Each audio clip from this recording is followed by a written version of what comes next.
Hey everybody, it's Abby Glassenberg here at Craft Industry Alliance. Hope you're having a wonderful Wednesday. Today we're going to be talking with one of our members for our weekly member spotlight. And this is a time when we have a chance to check in with one of our amazing small business owners and learn a little bit more about their business and about what they do. So we're going to be talking with Sally Holt from KnitCompanion, and Sally has an incredibly cool app that I think you're going to really want to know about. So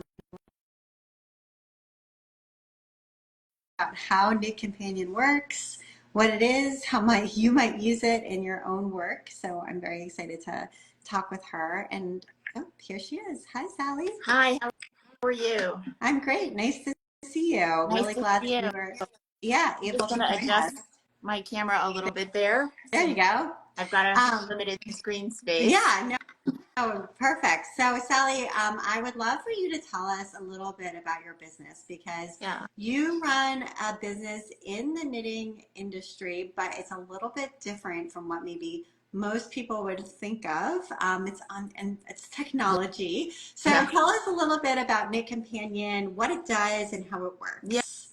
Yeah, absolutely. So, the app that I make, I actually have a few, but the one we're going to talk about today is called Knit Companion, and it is an app that helps you keep track of where you are in your patterns and all of the instructions that you have to follow.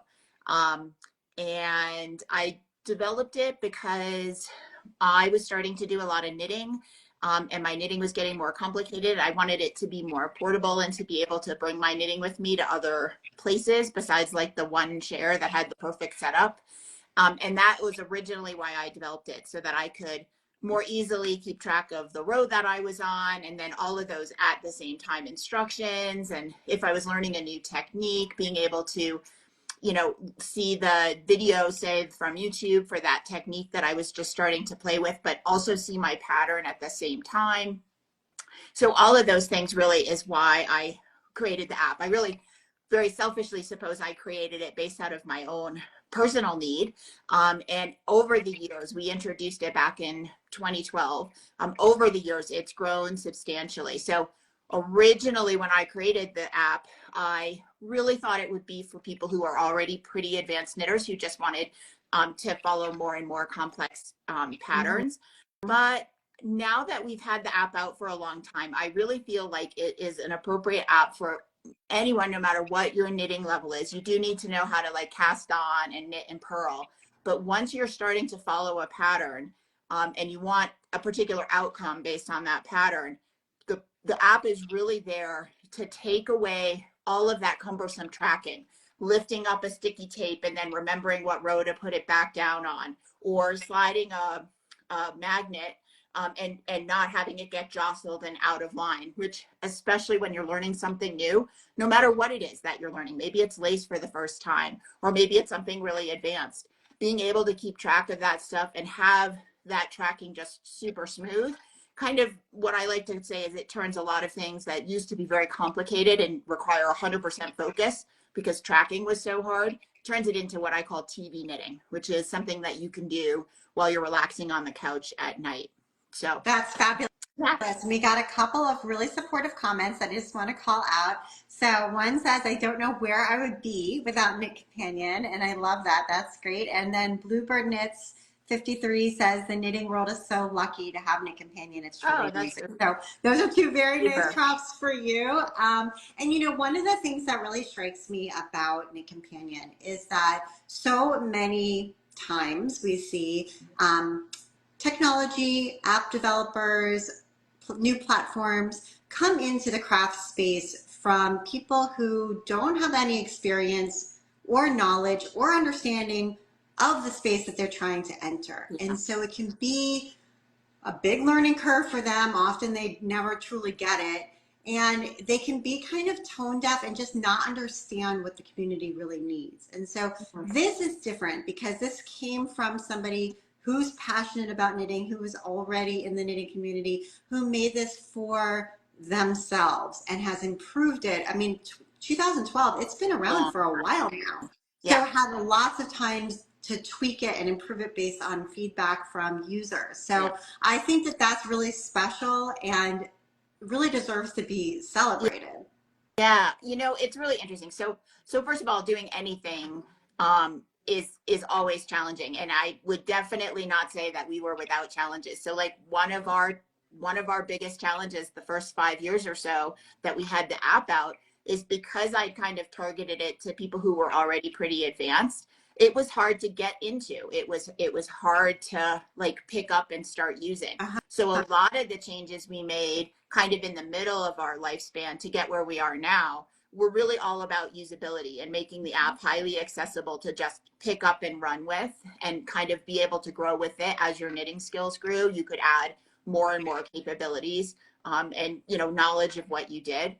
But on the same hand, so people always ask me, why is your app so complicated? And it's because it has to do so much, right? So we think of knitting at space level. We always tell people, oh, knitting is actually not difficult. It's just 2 stitches, knit and purl. But any of us who've been in the knitting space or the crochet space or the beading or weaving space know that it's far more complicated than, oh, it's just knit and purl. It's really easy. I mean, fundamentally, computers are also just 0 and 1, Right. really easy, right? But that complexity that we understand as we're in this crafting space and that depth, it's really why there's so much functional richness to KnitCompanion. And I always tell people who are like, well, I use it, but I don't feel like I use like all the features. Well, but you should never need all the features of KnitCompanion for any given project. Now, on project A, you might need features 1, 2, and 3. And on project B, you might need features 1, 5, and 6, but they're different projects. One's cable, one's lace, one's beading, one's weaving, one's knitting. So you'll be using different features based on what you need for any given project. But over the lifespan of your crafting, you're going to probably want all of those different features at some point in time. Yeah. So it's a really interesting, it's a really interesting set of challenges to be able to come up with something that takes the depth and richness of the crafting that we do and provide it in an app that's still, I don't want to say easy, but easy enough that people can pick up and start using it with a little bit of tutorial or something like that. So it's a really challenging thing. And I appreciate the comment that you made about, having to come from a knitting background, because so much of what we've done in the app is, I kind of think of it almost like fine tuning. Like there's these big features that we have, and then there's fine tuning that experience with the feature. So just for example, with our magic markers, which can find, count, and color on your stitches. So you can recolor color work charts and you can find different stitches. Like if you have trouble with SSK and knit 2 together, if color coding those 2 different stitches helps you, you can go ahead and do that. But being able to just see all of your color choices together, like if you're recoloring a chart, seeing those color choices together and then being able to rapidly change them is really beneficial. But also a lot of times people are doing that with their color work. They're pulling from stash and they might have partial skeins or different quantities of each color. So we can't really tell you what the amount of yarn you're going to need for each color is, but we can at least give you a relative count. In this particular motif, color A has 256 stitches and color B has 350 stitches. So whatever color you pick for B, you're going to be using more of than color A, like relatively speaking. And so just those little fine tuning things where you really have to understand why someone's doing what they're doing and what situation they're in when they're doing it, like pulling from stash. They're not necessarily going and buying yarn. They maybe don't have any more. It's an indie dye yarn and it was a dye lot that you can't get. So being able to understand that really lets us provide those tiny little nuances to the big features that we have that can make a huge difference for people. That's great. Okay, you've got some really diehard fans who are here, so I want to just call them out. So the Loving You says, I look forward to using KnitCompanion for weaving, which is great. And then we have another comment. The support provided by the KnitCompanion staff is phenomenal. There are so many improvements and updates available. That proves they listen to their clients. When I reach for my knitting, I automatically include KnitCompanion. So that's so lovely. And then we did have a question if there was a place to get like guides. If you're just getting started with KnitCompanion, like is there a place to go to learn how to use it better? Yeah, absolutely. So I would recommend going to knitcompanion.com, and then up in the top menu, there's a doc and support button that you can click, and that'll take you to our intro tour. That'll take you to a whole series of classes that Stacey Perry at Very Pink has put together. Plus, we have a whole suite of FAQs and videos and PDF documentation in that area as well. And in fact, for the person who commented that they were looking forward to seeing how to use Knit Companion with weaving, one of the things in the FAQ section is there's a tab that's called Beyond Knitting, and it actually has a section specifically for weaving that talks about how to use Knit Companion with different styles of weaving drafts and gives some examples of that. So that's stuff to check out. That's great. And I find when I'm trying to learn a new app, it is really helpful to go through tutorials because when you're sort of in there trying to do it yourself, I mean, you can do it, but you're missing a lot of the benefits. Yeah. So I feel like if you know, okay, this is going to be the one, this is going to be the app that's going to be helping me, I'm going to stick with this one. Take the time to watch the support videos and learn what the features do up until the point where you're like, okay, I got it enough that I can get in there now and start. And then later you can come back for the more technical or advanced pieces. But I just feel like I've definitely had times where I'm like, I need to learn how to use this. I'm going to take a class and go through all the steps and really learn. Yeah. Well, and so we set up our intro tour. It's actually in 3 parts. And so you don't have to sit and watch all 15 minutes of the intro tour at one time. You can watch like 5 minutes, 5 minutes, and 5 minutes, and it can progress with you. I found there's kind of 2 types of people. I don't know, 2 types of learning styles that I notice. One is someone who wants to like learn everything up front and understand like everything. And they can't really use it at all until they understand everything. And then the other learning style is people who are like, I only need to know what I need to know right now to do this one thing. And no matter what your learning style is, I do recommend that intro tour. Even the first part, it'll give you just like basic navigation. So you kind of can get comfortable for where to look on the screen for like different buttons to do things and stuff like that, just to get yourself started. It's a really good investment in just a few minutes just to do each section.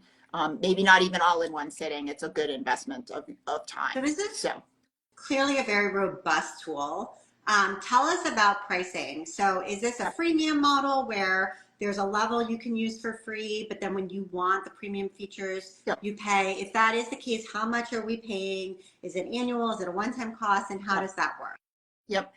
So it is a freemium model. So you can download Knit Companion from the App Store on your device, Apple, Android, Kindle, and use that free download with all your projects with the basics. And the basics are what's covered in the first part of the intro tour. Okay. So that gives you, some basic tools, sliding markers, counters, some very basic tools for keeping track in your project. If you want some of the more advanced features like our magic markers and one-tap markers and kind of tracking at the same time instructions, then it is a subscription. It's annual and it's $30 a year. If you're in another geographic location, the app stores, all of them will convert that currency into your local currency, and of course include any VAT. Like if you're in Europe and there's VAT on it and stuff like that, that'll probably be included in that price as well.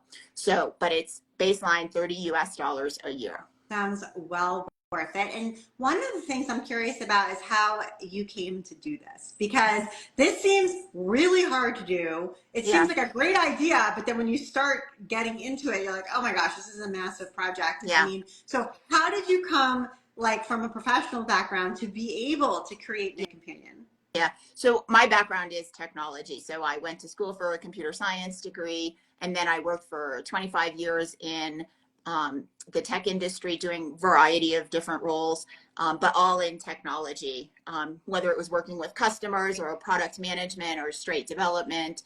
I had a variety of different roles. A lot of those roles were with startup companies. So small startup companies, doing all kinds of different things, because your life as a developer in a startup company, you might change jobs every couple of years. So you just end up doing a pretty wide variety of different things. And I work for some big companies as well.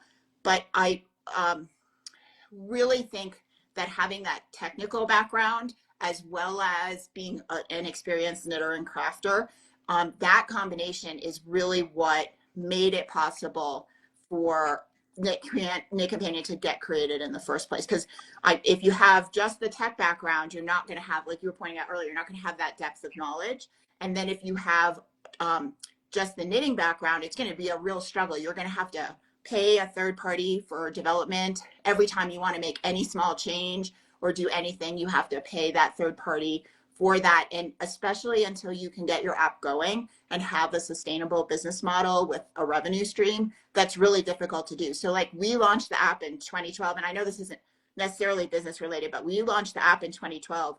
And it's really only since like 2020, 2021 that we've been able to do salaries and things like that. So we spent a lot of years, basically lots of time with no, the app could keep its own lights on, but I couldn't pay myself for development time or any of the time that I put in. We could pay, for the computer that we needed, and we could pay for the devices for testing that we needed. And if we were going to go to a trade show or something, we could pay for that. But it really wasn't until the last few years that we've been able to be in a place where we're drawing a salary. So a lot of times you'll see people and they'll make an app, and I just kind of wonder, how do you get from that first set of years? Because it's to make the complexity that you're going to need to make to support this craft.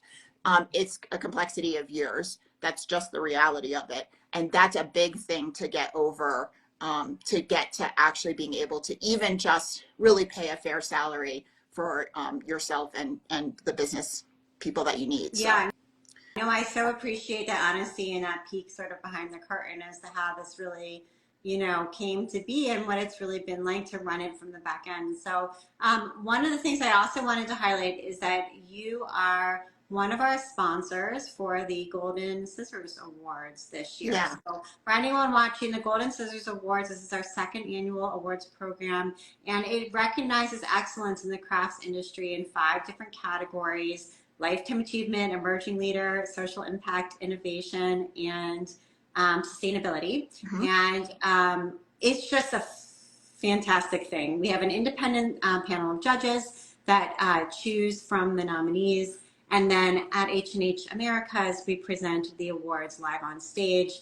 It's wonderful. We did it last year, brought tears to my eyes and to many people's eyes in the audience, because it's great to be able to recognize people for the outstanding work that they do. So we really appreciate that you wanted to be one of our sponsors this year. Absolutely. I think it's so important to be able to reach out into the community and recognize the people that are making such a big difference, especially as, so I've been crafting for a really long time, and it kind of has all these ups and downs and peaks and valleys. And sometimes we feel great about it in our industry, and sometimes we don't feel so good about our industry. But being able to just continually reach in and say, look, this is what's being done that's special. This is what's being done that's unique.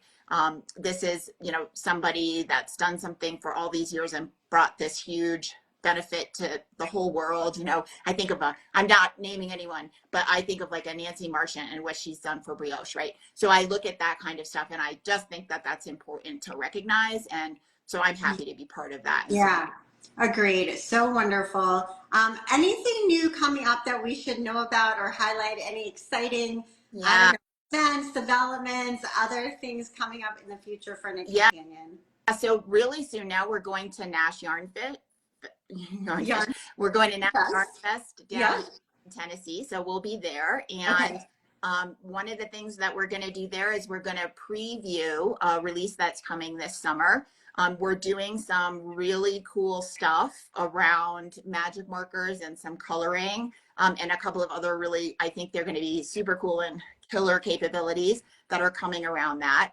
It's actually been a really huge project from a design perspective. So we've had, some basic ability to pick different colors and things, but we're really enhancing that and streamlining that whole process. And of course, just like with everything we do, there's like the simple thing that you can do, but then the more you think about it and the more you think about people wanting to make and manage colors, and then do a few other things that I can't quite reveal yet, but I think are going to just be killer this summer.